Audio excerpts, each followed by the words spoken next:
Even if you believe you are familiar with Victor Lustig, you are not.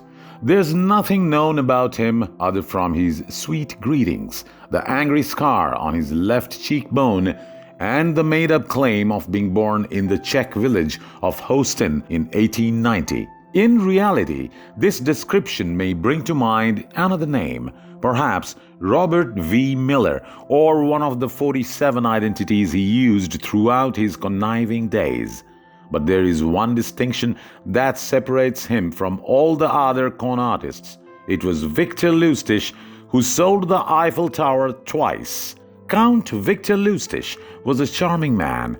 He had a captivating attitude, and the topics he spoke attracted people's curiosity. By 1925, he was smoking cigars, seducing ladies, and wooing them while scamming others out of thousands of dollars. He would tell about a hidden money box that printed only $100 notes in what eventually rose to become one of his most well-known con tricks. When someone expressed interest in the idea, he would argue and withdraw, but would finally give in and agree to sell it.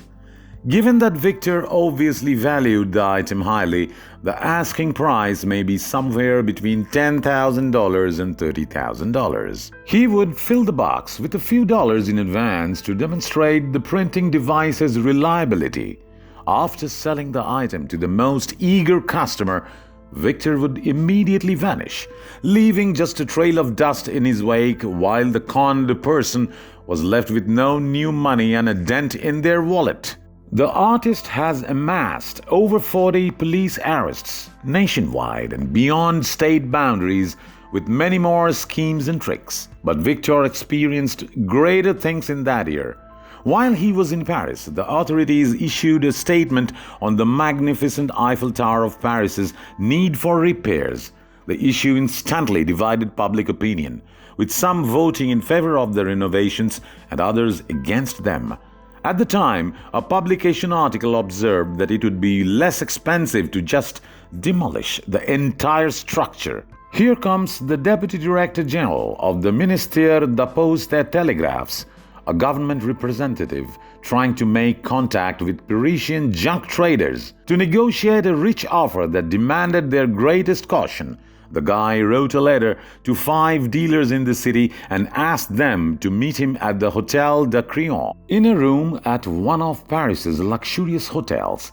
The deputy informed the men that the government had ultimately chosen to demolish the Eiffel Tower and that the 7,000 tons of scrap material from the structure will be sold to the highest bidder.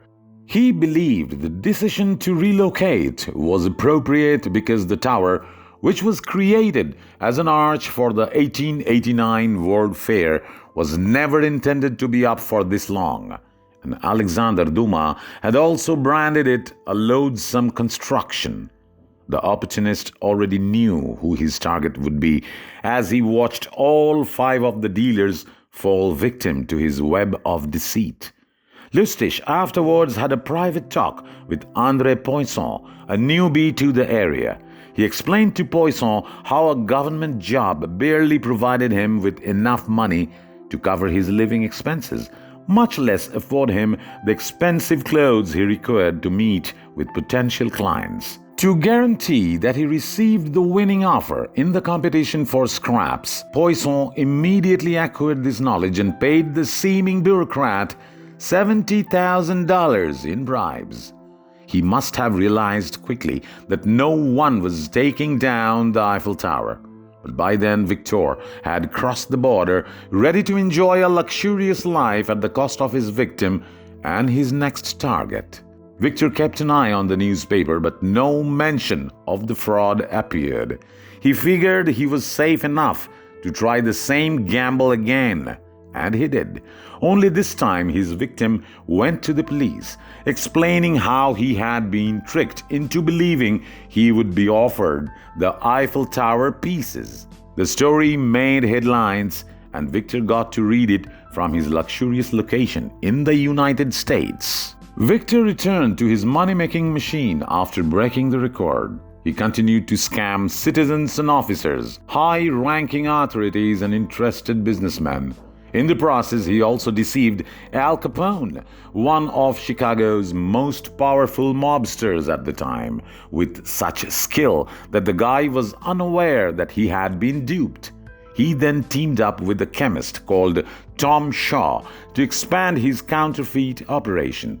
Soon, the duo was circulating $100,000 each month, and the money began popping up in various areas around the country, making the forces worried. This illegal money became the path that led the authorities to him. His fiancée exposed his location to federal investigators on an anonymous call during the High Roll in 1935. Victor was arrested and she got revenge on him for cheating on her. He pled guilty to his allegations and was sent to Alcatraz for a 20 years imprisonment. On August 31, 1949, the man who had previously made headlines for jeopardizing the U.S. economy quietly passed away. The loss had made the world better as it rested. However, the Eiffel Tower is still standing tall, has been restored and freshly painted. It is safe to say that it is one of France's most beloved landmarks, and that's it for one of the most infamous con artists to ever terrorize 2 continents. As always, thank you so much for watching. See you in the next video. God bless you all.